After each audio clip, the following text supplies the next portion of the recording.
Hey everyone, thank you for tuning in, downloading, and subscribing to our podcast. It really means a lot to us to have listeners that are connected, especially in these crazy trying times during this whole quarantine situation. We are about to bring you a great episode featuring about 8 different people from all over the state to discuss what is going on in the world right now in North Carolina in the food and beverage industry. All that said, before we get there, we'd like to bring you this entire show commercial free in the content, but at least let you know before the show starts some of the people that help us keep the lights on the podcast. For starters, ehungry.com. If you own a restaurant and are looking for a mobile and online ordering through your website, give eHungry a try. They work with thousands of restaurants and charge ridiculously low fees. So let your customers order online for carryout, delivery, curbside pickup. Get a free setup and a 60-day free trial by visiting ehungry.com/NCFB.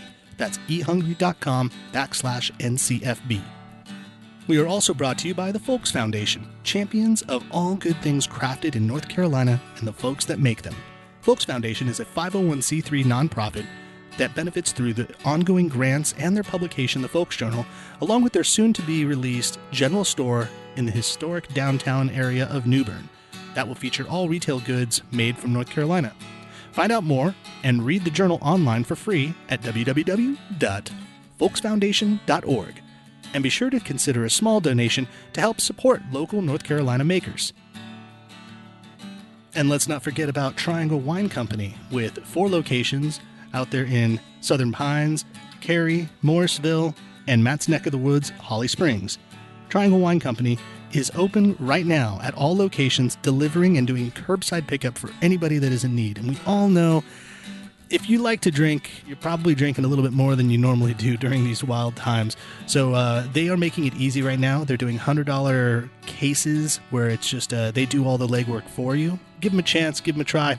And remember, you can get a discount right now if you use the NCFB promo code. So shop online, go to trianglewineco.com, put in the promo code. And remember, when you're shopping at the Triangle Wine Company, you can also pick up Proof Alcohol Ice Cream. That's right, Proof Alcohol Ice Cream. Think differently about dessert. They're coming to us from South Carolina. We crossed the border and brought them back up here. But they are amazing. There's 7% alcohol in every pint of ice cream, and it is delicious. So creamy, so unctuous. Oh, I love it. They have fantastic flavors like coconut rum, bourbon caramel, strawberry moonshine, apple pie moonshine. And they're blowing up right now. They just, in addition to being available at Triangle Wine Co., if there is not one of those locations near where you are at, you might have a Lowe's or a Harris Teeter in your neighborhood, and they will definitely have it. Look for their iconic red branded freezer that should be located somewhere in the beer and wine locations of your grocery store at Lowe's or Harris Teeter. Remember, Proof Alcohol Ice Cream. Think differently about dessert. And on to the show.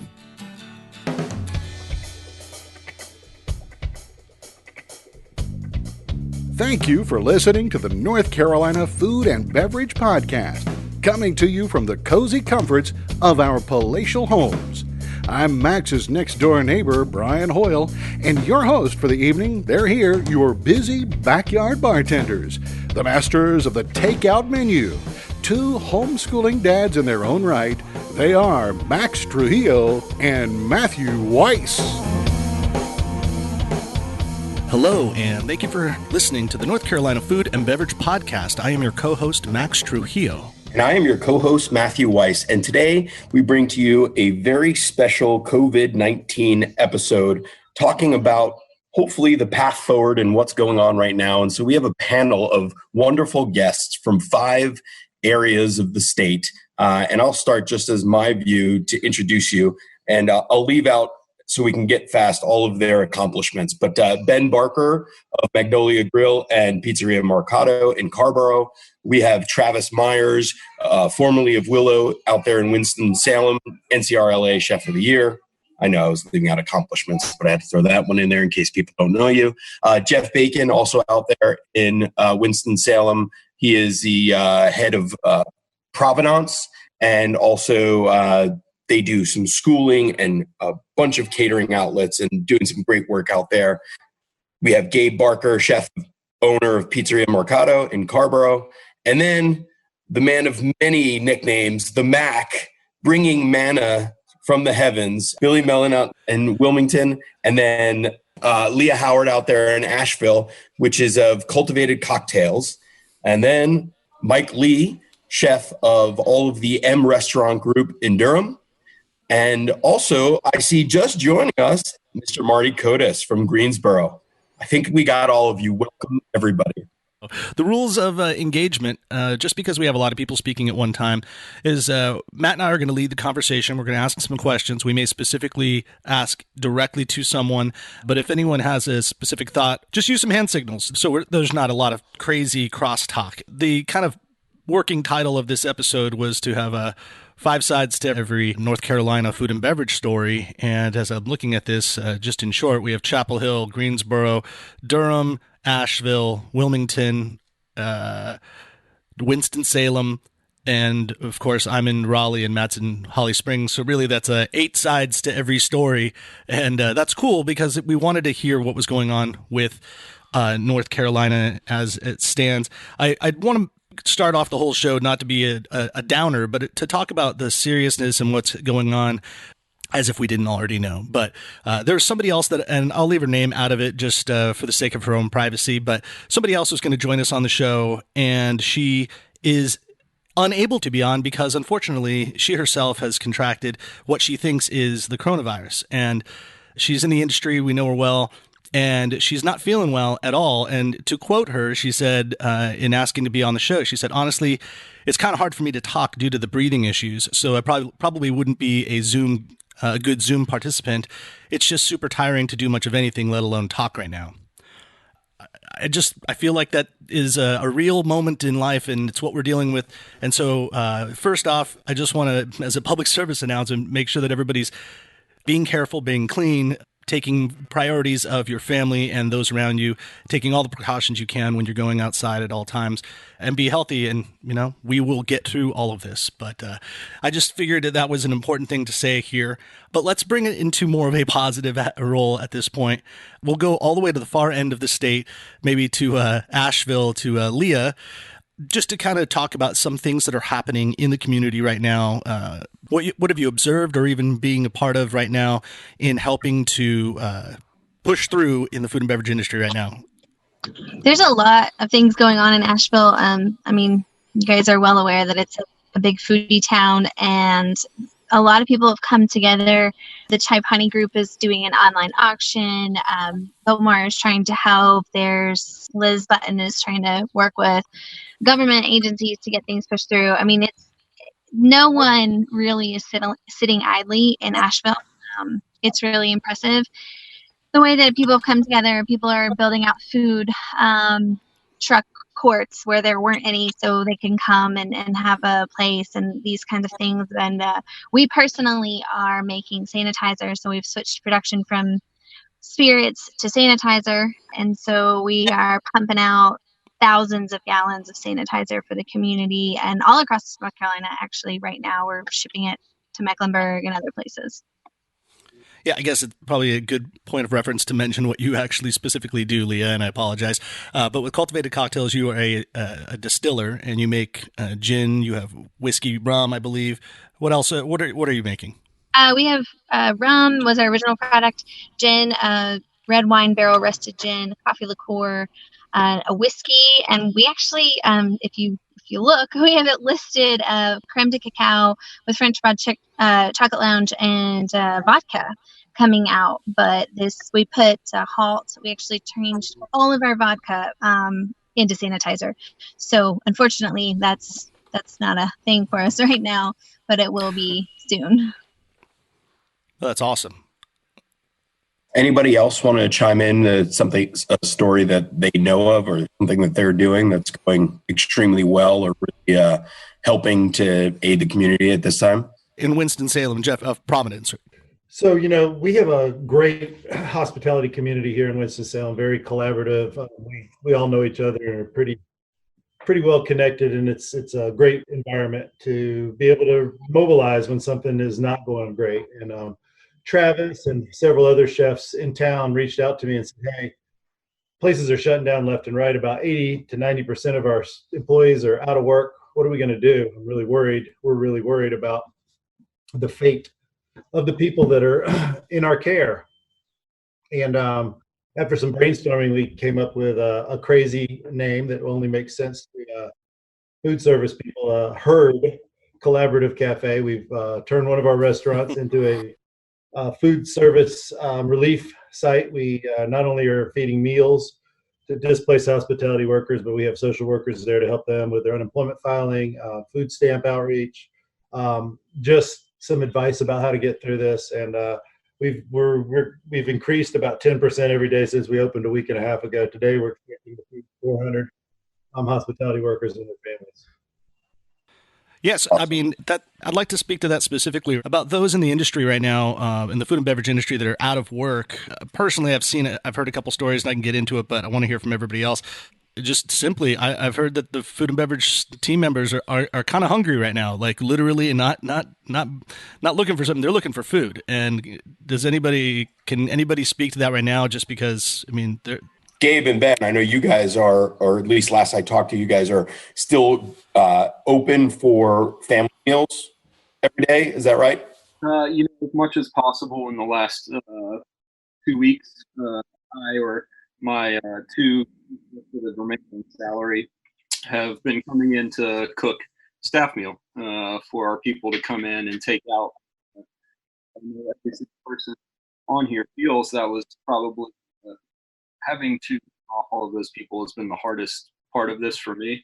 And so at this point, we're still trying to evolve and figure out what we can do to help.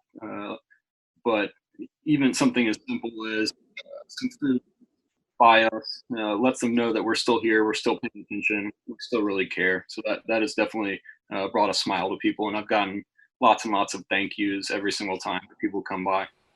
Nice. Yeah, Travis up there in Winston-Salem, Travis Myers. Yeah, so, we just got off of they were remodeling all of Business 40. And for the past year, it's pretty much sunk a lot of restaurants, especially what I call SOB, south of Business 40. The restaurant I was working at was one of those. Some have closed doors, some have had let off employees. And we just started back in January. We just opened up, the construction teams just opened up the main stream. It goes all the way from the construction, and it's like 1 month into it, and then the employers are getting laid off again. So our community, as Jeff said, has been struck really hard, but we all pull together. I'll let Jeff speak for this, but he's able to pay some of the staff members. Whereas like I worked for Jeff in the wintertime to help him out with Providence catering and teach some of the students, but then I had to reel back because these students, this is their livelihood, their full-time job. So, I've worked with Jeff with different things, and now it's moving forward. We're able to pay these guys and give them a meal.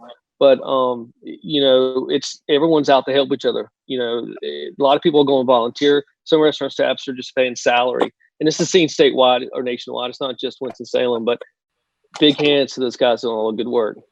That's awesome. I do want to share one good story, and then I want to transition about when the executive order came out to close restaurants and what everyone decided to do and why. But I'll just share this. And Marty, you might know this place, but in my day job, there was one of my colleagues had a wine dinner that was supposed to be happening during this time, and it was a Vira wine dinner, and they decided not to shut it down and to do it virtually.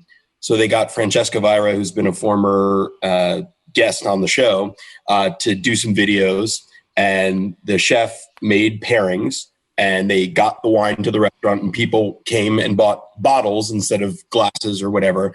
And they did a virtual pairing and a virtual dinner as the chef prepared everything. And they came and did curbside delivery for their boxes and then had the videos virtually. So that's pretty awesome that they were able to coordinate. I haven't heard a lot of that going around the state in this time. Actually, yeah, I want to bring in Marty to the conversation as well. Marty, you've yet to be on our show, but we've mentioned you a couple times, and I did a podcast with Mike Rosato for the Pencil Pushers podcast, which is all about art. And of course, if anyone can see Marty's background, there's a huge mural. Anywhere Marty is, there's a huge mural because he's kind of responsible for curating a lot of artwork all over Greensboro. Marty, you also own a lot of businesses as well, or at least have some ownership in many different businesses, and a lot of them are directed in the food and beverage industry. So anything that like you guys are doing in Greensboro that might be unique to the situation here out there, and anything to speak on that, Pat? I mean, I think a couple things I can offer. So one, yeah, you're looking at my virtual background here, which is a green screen because my room's messy as hell. And so this hides it, thankfully. But, and if I'm looking tired, it's because I stayed up last night trying to figure out how to get this PPP portal working, which still isn't going. I don't know who else is working on that right now, but it seems to be working somewhat out there, but I haven't heard of anybody that's been able to log in. This is a loan program through SBA that will provide funding for payroll and utilities and interest and rent and so forth.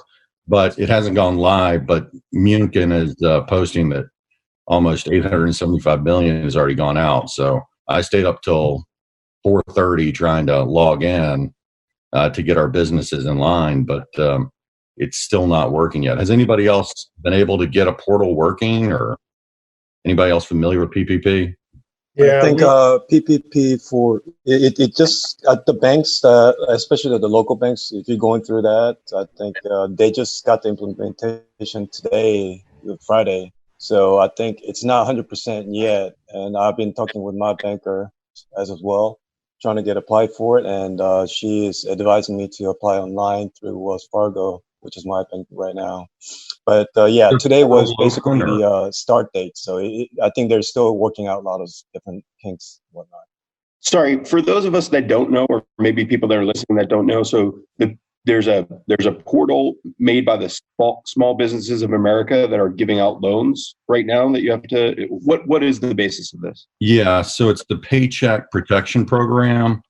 And the concept of it is you can apply for a loan that's up to 2.5 times your average monthly payroll for the last year. And so if you take all your average payroll for the last 12 months from like April 1, 2019 to April 1, 2020, take your average monthly, and you can throw in a variety of different costs. It's spelled out if you Google PPP. And then if you meet certain criteria, part of that loan can be forgiven. And so that's what this is. But there's a whole host of information that everybody here should be gathering in case you get the chance to apply, so you have it ready to go. And we've been communicating that out to all of our business units and also all of our restaurant tenants out there, how to go through that and get the materials ready to apply.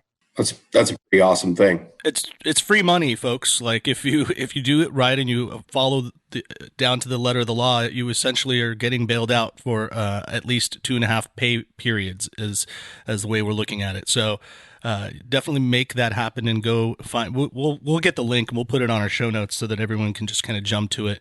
I know that I personally did all the processing for the SBA loans as a sole proprietor of a business. And, at the end, you go through it. It's a pretty easy process. And at the end, they're just basically like, okay, thanks for this information. We'll get back to you.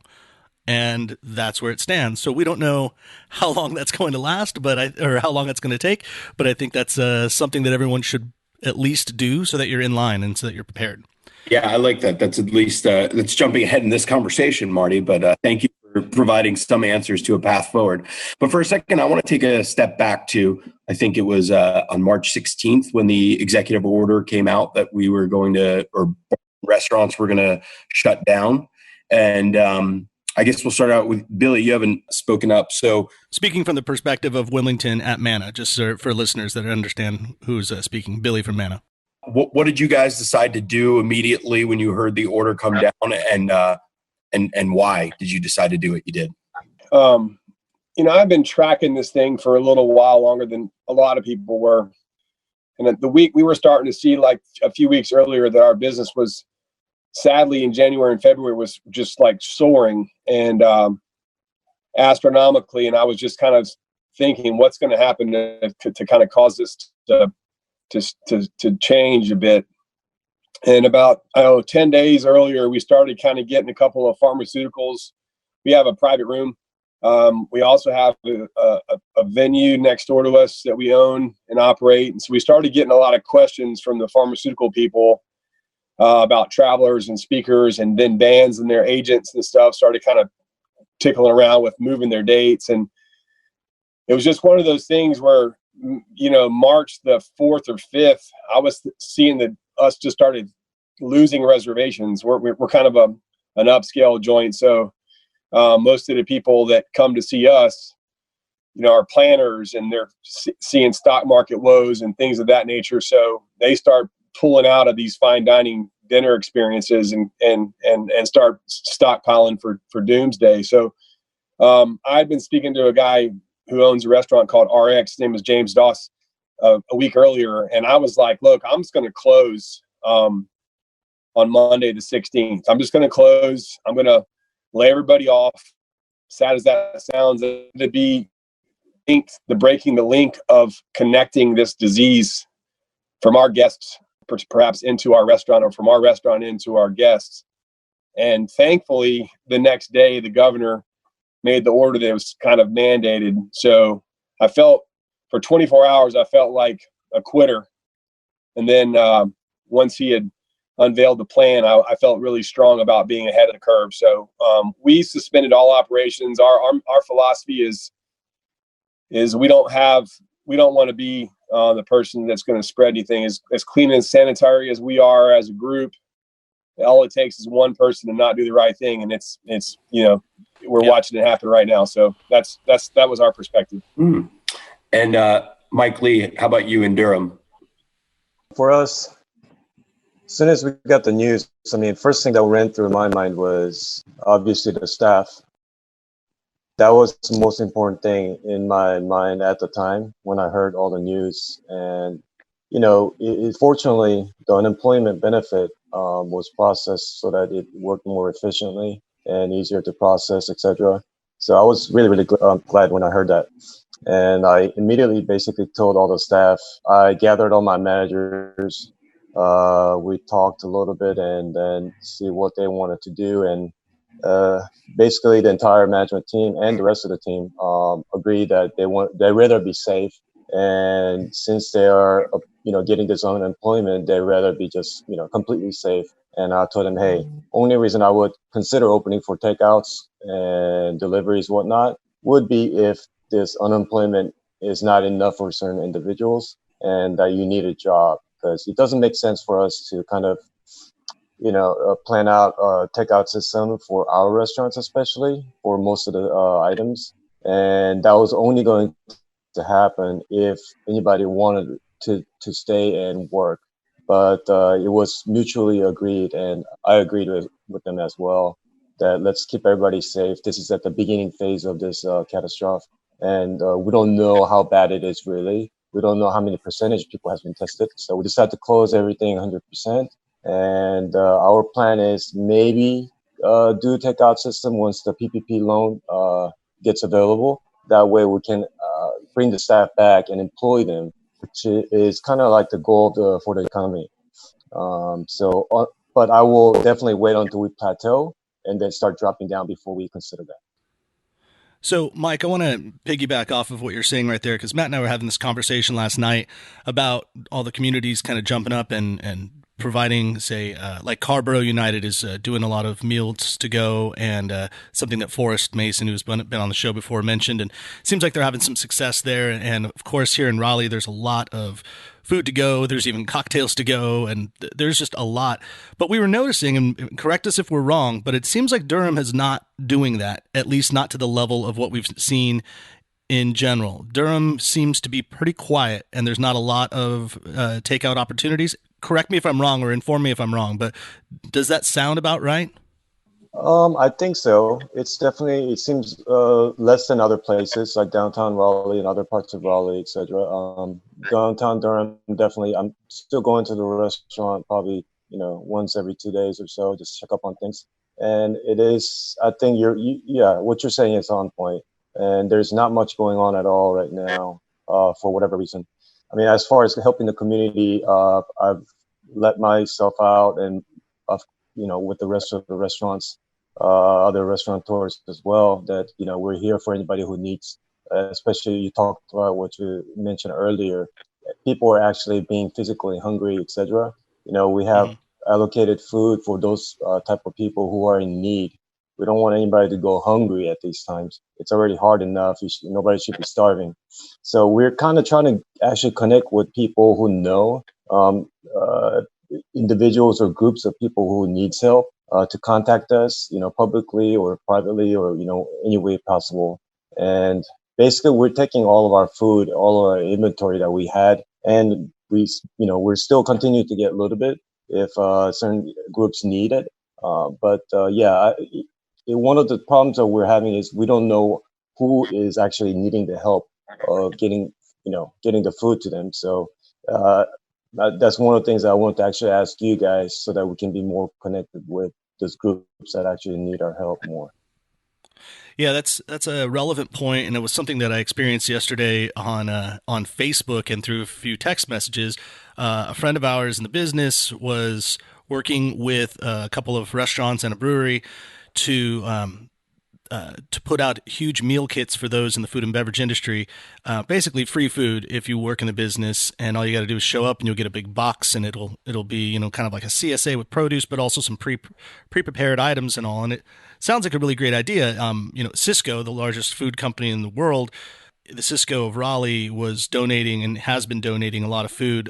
So props to them for doing some positive work right now. But the interesting part about the story I'm bringing up is I was asked by these friends, like, hey, would you share that we're giving out food on your Facebook stuff, and would you kind of help promote it? And I was like, of course, click share, that's easy. And about 5 minutes later, they call me back and we're like, dude, take it down. And we're asking everybody to take it down.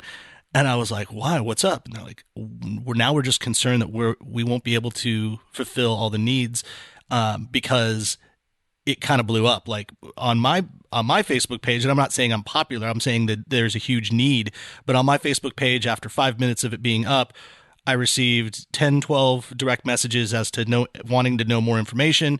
I had like 50 or 60 likes real quick, and then 5 shares. Like people were spreading it like a virus, literally about, hey, there's free food. So the owner of the brewery called me and was like, hey man, just so you know, like I just don't want to be the guy that runs out of all this food and we like over-promised and under-delivered.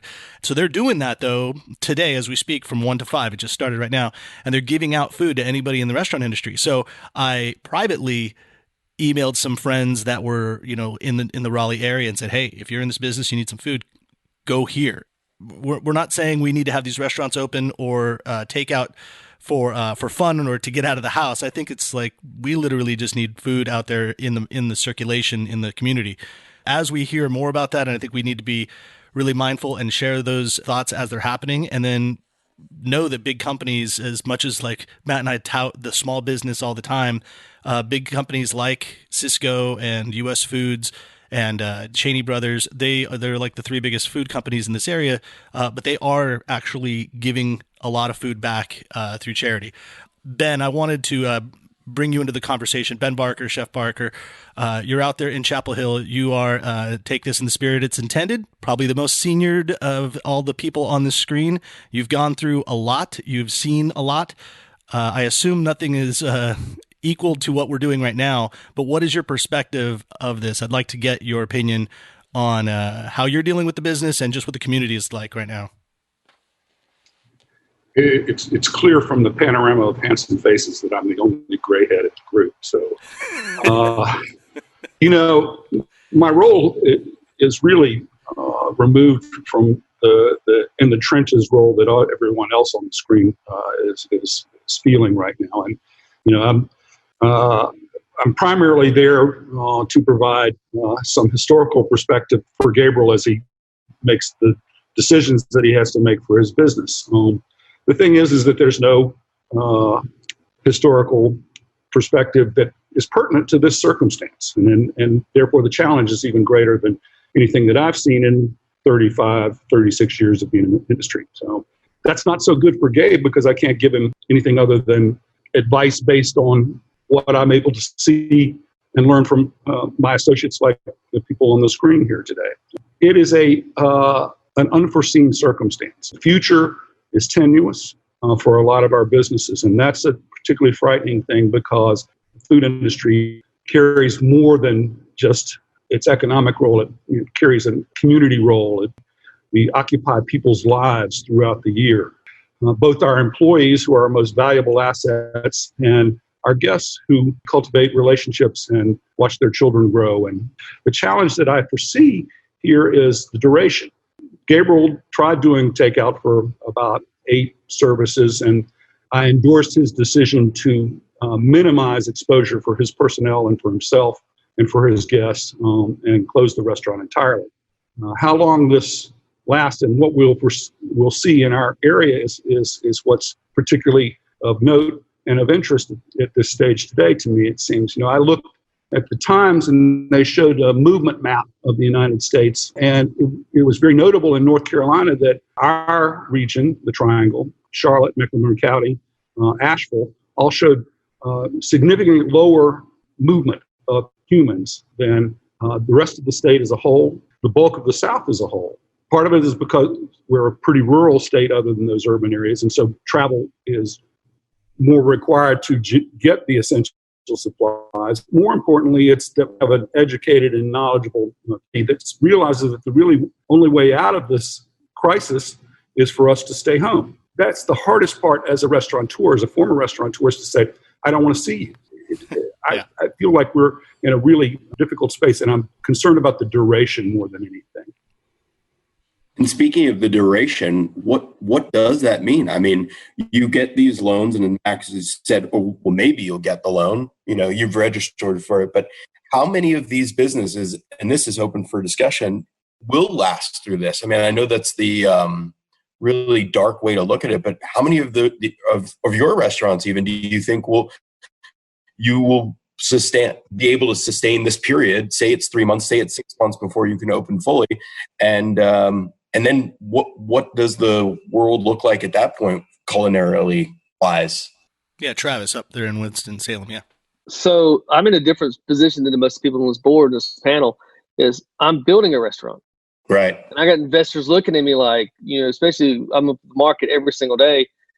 And, they're nervous. I mean, there is some confidence coming down the pipeline these last couple of days, but construction's still building. They're still building restaurants. So, it's easy to throw in the towel, but I can't. I've got my livelihood invested in this. So, we're at a different stance, but we're still building because our town needs this. We need to have people feed, and there are going to be some fallout with other restaurants, and staffing will need a job. So we're still trudging forward, but it's a hard argument.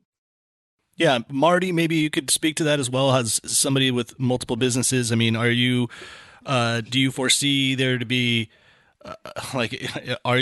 is it going to thin out? And do you just have to put all your resources to maybe the highest performing businesses at this point going forward? I mean, it's obviously just a completely sucky situation for all of us here. And I mean, what I thought I knew 3 weeks ago isn't what I know today. And how I'm sitting here checking if you see my eyes darting around, it's because I'm refreshing my screen to know whether or not the PPP portal is open. So, I mean, we're scrambling so quickly.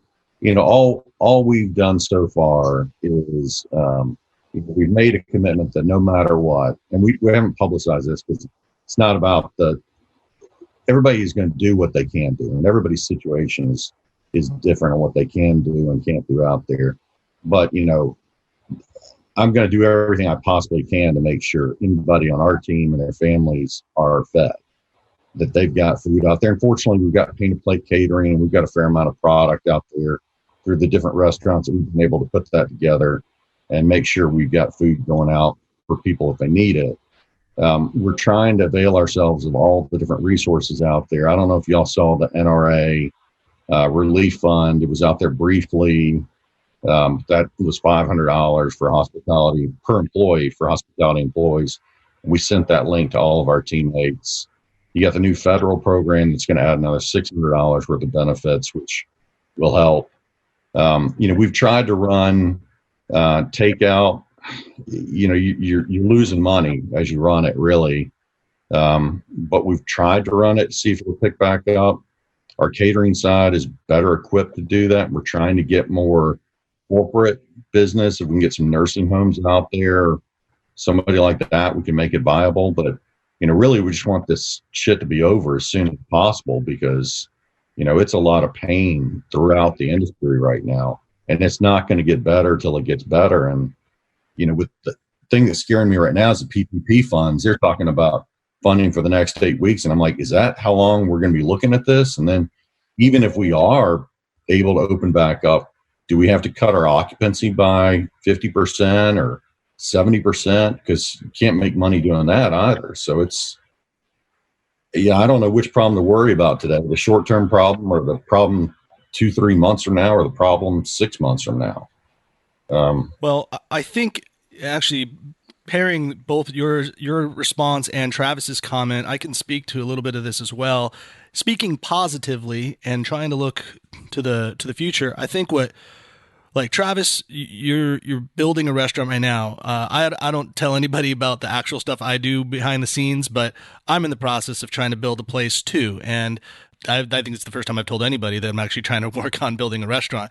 And I talked with the developers yesterday, and we're like, "Are we doing this?" And they're like, "Yeah, because we got to do it." I mean, business goes on, life goes on. And if anything, like I was telling my business partner, we kind of have to be the phoenix that rises from the ashes at this point and create jobs and create opportunity.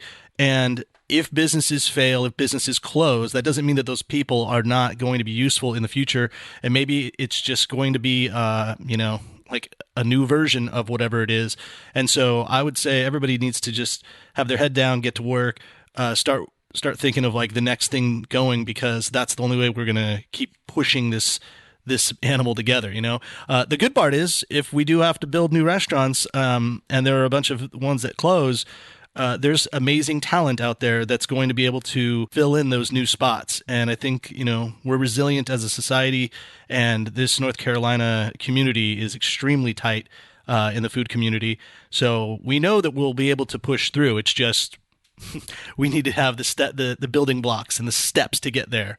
So I think, positively, the most important thing right now is to just kind of like keep your plans going, keep pushing forward. Don't pause anything. Like, do business as usual as much as you possibly can. Well, I think that's a good segue into, so we are in this current situation, and it sounds like a lot of us are on this call have decided against doing takeout and those things. But is there anything, trends that you're seeing because of or inventions / solutions that have come as a result of this pandemic that you think will infiltrate into our culinary world once we get to the other side of this? I think one of the things that we're seeing that we're preparing for now is getting all of our outdoor seating areas beefed up and expanded.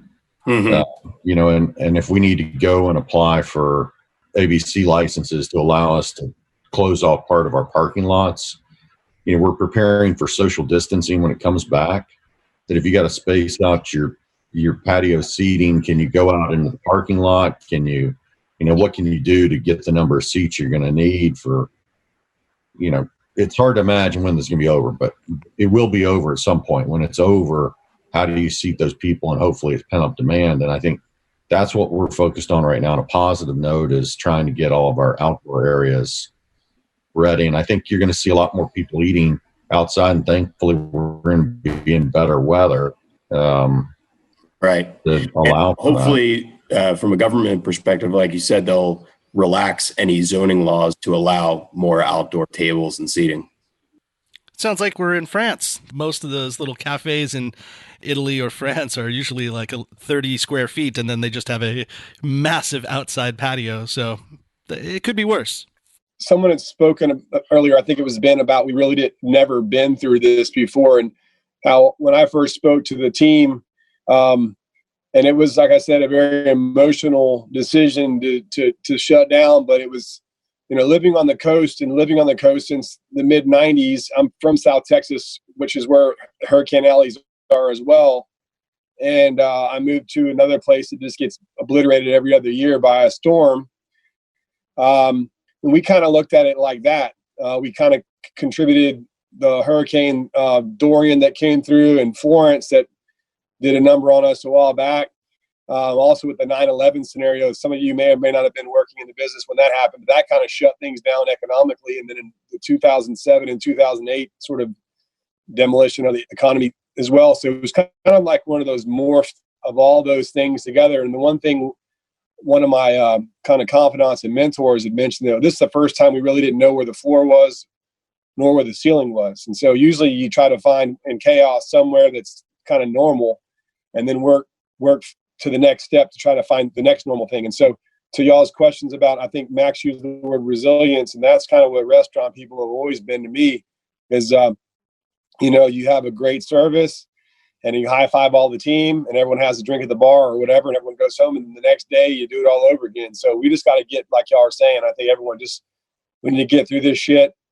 We need to, buckle up, be there for our families and our restaurant families, and be prepared to do whatever it's going to take, because there's going to be some people that aren't going to make it. And unfortunately, that just is what it is. You guys that are on this panel here, it's going to be up to you, and it's going to be up to me to not be one of those people that don't make it. And I think that's just got to dig in and buckle up and get what you can and fight and scratch like you've all done before, Well said.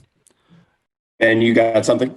Well, I just was going to echo and substantiate that, because that is really true. We went through 3 recessions and 9/11, and in fine dining, whenever there's economic distress, that type of restaurant is one of the first to show evidence of it. But we learned from those experiences that it's really critical to persevere, to take care of your people. As owners, you will suffer the most in some respects, and that's the way it should be, that you take the burden of responsibility on yourself to take care of the people that have helped you be in business. I do believe that we'll come out of this, but the point that you make about not knowing the timeline, what we have to look forward to in terms of being able to retain people and return to a normal state of business. I don't think we're going to return to a normal state of business, certainly not this year. I think we'll be in a position to be back in business this year, but I question what normal will become and what that means to us as operators who have, a sort of dedicated approach to the way we do things. Mercato, is a casual restaurant and a community restaurant. So I think, like virtually everybody here, you're going to be rewarded by your long-term clientele. When they can come back, they will. But being able to hold on until that opportunity presents itself is what's most critical. That's my main concern is the timeline more than anything. But Ben, just what you said, and that was kind of my question about a path forward, is you could argue that it's because of the recession of 2008 and 2009 that places like Pizzeria and Mercato exists, and not so much fine dining anymore, but we went to the more casual with still the same quality of ingredients. And so that's kind of where my mind goes, and the curiosity of, so what is going to come out of that? Because we've already, and I'll introduce this as a term, casualized as a society. So where do we go from here? Does it mean that the pendulum is going to swing the other way and we go back to more fine dining because we appreciate the ability to go out so much, or are the finances not going to be there? And I'm not saying this is because I have an answer. This is what I'm wondering. I mean, I'll answer that question if no one wants to jump in. Please. Billy from Manna, yeah. I think, one of the things that, we set back as, and I don't have a big management team. I've got a couple of people that have been with me for a while that I rely on to help me make decisions.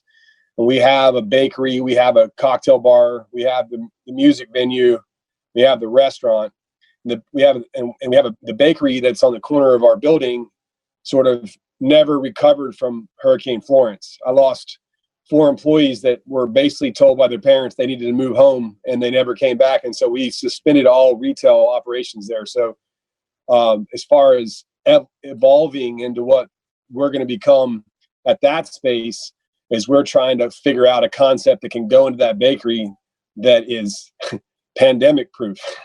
And that may be, quick to go food and figuring out a way to make that model work. But for Manna, and I think one of the gentlemen from Durham mentioned, the model of restaurant that we have it's not sustainable for us to put that food in a to-go box, and it's a loss, and it's just not worth it to be open.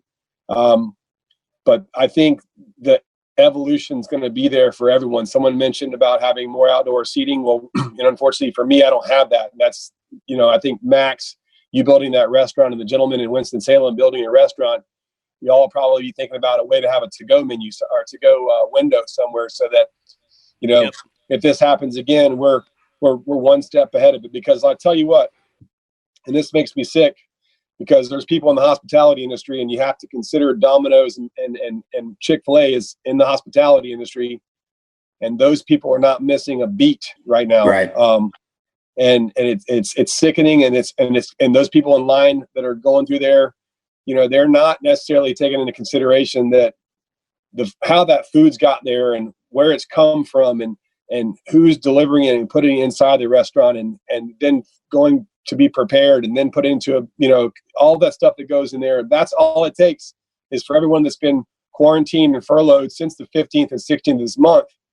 Takes one person to go and infect something in your grocery store, and that now we're all involved. And so again, I'm going to ramble off of that, but as far as everything's considered, the evolution of the restaurant game is going to change for sure. How that's going to change, I'm not sure, but that's my perspective. I will say this, and again, trying to keep it positive. No matter what happens, is once we are through this, you know, when this happens eventually, we are going to need places to eat. We are going to need places to employ. And one thing that this has kind of taught us is that we're going to probably have to start being more localized no matter what, like sourcing, and probably not going to get as many products from China, let's say, or what have you. And so that might create a lot of jobs inherently just inside America, and there could be a lot of positivity that kind of comes from this. Maybe we'll have a lot of unemployment at first, and then we'll have very little because there will be jobs that are out there and people are going to have to rebound. I mean, I think we just have to stay focused on the next step and be aware and ready for anything. Once we're allowed to get out there, we're not just going to stay at home any longer. We're going to be out in droves. People are going to be out going crazy. So I think restaurants should also be prepared for that and ready to generate as much revenue as possible. Don't run out of food. Don't run out. Yeah, Gabe Barker. You know, I think one thing that I have already considered throughout this brief window of trying to figure it all out is that while we're each personally dealing with this situation, it extends far beyond the restaurant business. It's people will lose jobs that work for U.S. Foods because people aren't ordering enough. People that are growing food will have to lay off people because they're not selling enough. You know, they're already talking about food spoilage that's happening because they have nowhere to sell the product to.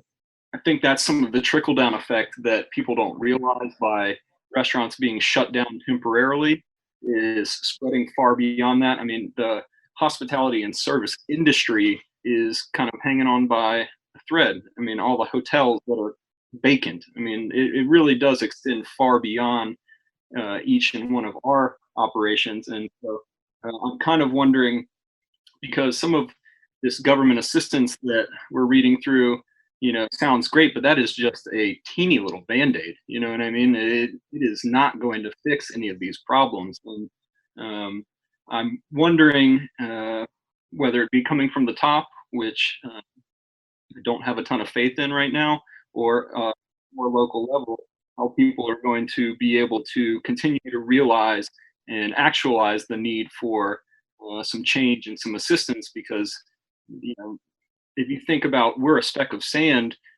on the beach right now, and so it's how many thousands and thousands of other businesses that all need this assistance. And that's kind of the thing that scares me the most, is the fact of how far this reaches. I will say this, because we are kind of running to the end of our time here, and I do appreciate everyone spending time with us. Although I imagine selfishly we are all like, good, this gives us a reason to see like 8 or 9 other faces right now. So I'm sure that there's some part of that is great in general. But I want to be like in the moment and think about this. Aren't we all having pretty good family time right now, though? And aren't we all kind of resetting our lives, creating some sort of priorities to what really is the most important thing? I know it's a challenge for all of us to educate our children while trying to run a job and trying to have your own time. Perfect timing, Leah's child. For those that don't realize, Leah's been driving And I've seen her like go into 5 or 6 different things. She's like running errands like crazy while on this Zoom call. She is literally living her life right now with a child in the back. So, I mean, this is what we got to do. It's multitasking.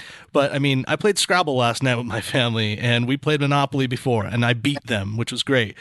And, you know, and we're cooking like crazy. And, you know, maybe all this too will spawn off a ton of new chefs and new culinary people because everyone is figuring it out. Travis, you want to say something about that? Yeah, I feel the same way because, you know, working 80 hours a week, flipping burgers, cooking food, making sure life is not as crazy at work as it is. And now my wife, she's an NP, so she's in the medical field, so I'm a stay-at-home dad now. And learning how to teach, teachers deserve a lot more money than what they're getting paid, first of all, especially when you got a 7-year-old and then a 3-year-old distracting everyone. Okay, but, you know, it does. We've been a lot better quality time. We get 2 walks a day. You know, of course, it's morel season, so my son, he can spot a morel a mile away, and I step on him and walk on him all the time, you know, so. Yeah, I had that thought, and I've said it a couple times. I don't think I've said it publicly, but maybe this is the ethos or whatever is out there telling us that we all need to slow the fuck down and focus on what is important and get our priorities in order. Yeah, there's a lot of good coming from it too. That it almost feels bad to point it out because you're like, but there's so much bad.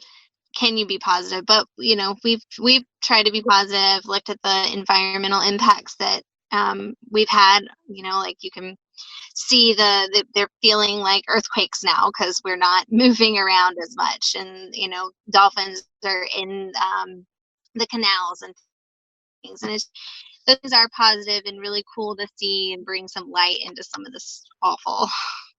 Got to look at the silver linings. The slow down part, man, is super. That's what I've been thinking about, Weiss, is that we have been hauling ass so fast, trying to get everything we can, put everything in our baskets. And I like talked to some kids that I coach baseball and football. And I was talking to the kids the other day, the last time we were able to get together. And I said, it's just like, you know, we need to get into the perspective of getting on base by any means necessary and bun them over and get one run. All we got to do is get one run. Let's not worry about hitting a home run. Just slow down and get back to just the basics of enjoying the stuff you've built. Like Ben, you know, you've been around for 35 years and stuff. You know, I can't imagine being that rooted and having it like shaken like that, and got to be someplace you can go back to mentally for your team and for your family. But I hope you guys all make it out of this thing once it's all through. You know, I think if there's one thing that I'm looking at personally, my partner is a nurse at UNC Chapel Hospital, and I think that as a country,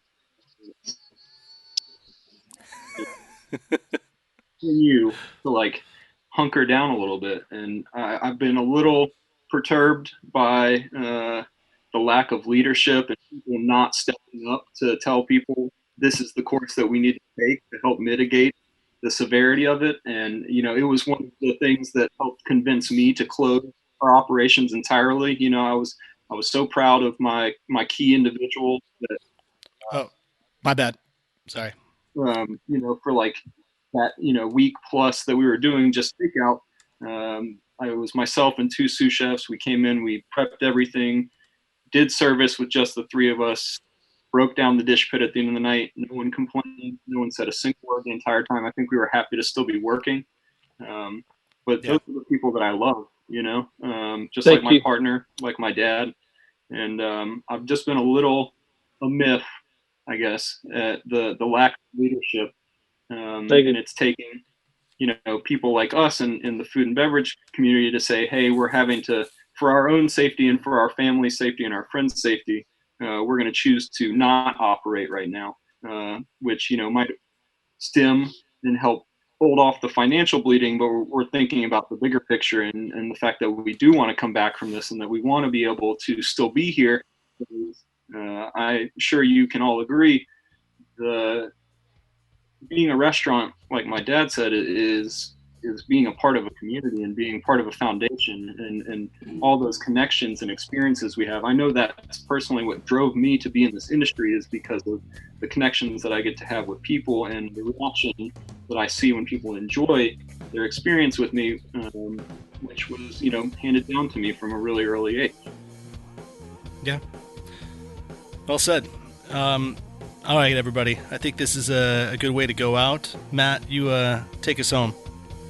Everybody, thank you so much for doing what you do, for joining us today, and hopefully we shed some light and brought some perspective into everybody else out there who's wondering and thinking about this. And hopefully we get to the other side of this soon. And when we do, go out to all these fine establishments like in Wilmington, Manna, and in Carborough, Pizzeria, Mercato, and then obviously all the M restaurants in Durham, and look up Travis Myers and see the name, I'm sure, working title, whatever you got going on.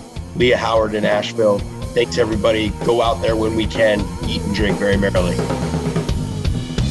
Thanks for listening to the NC F&B podcast. And if you've stuck with us this long, review us on iTunes, and remember, 5 stars are encouraged.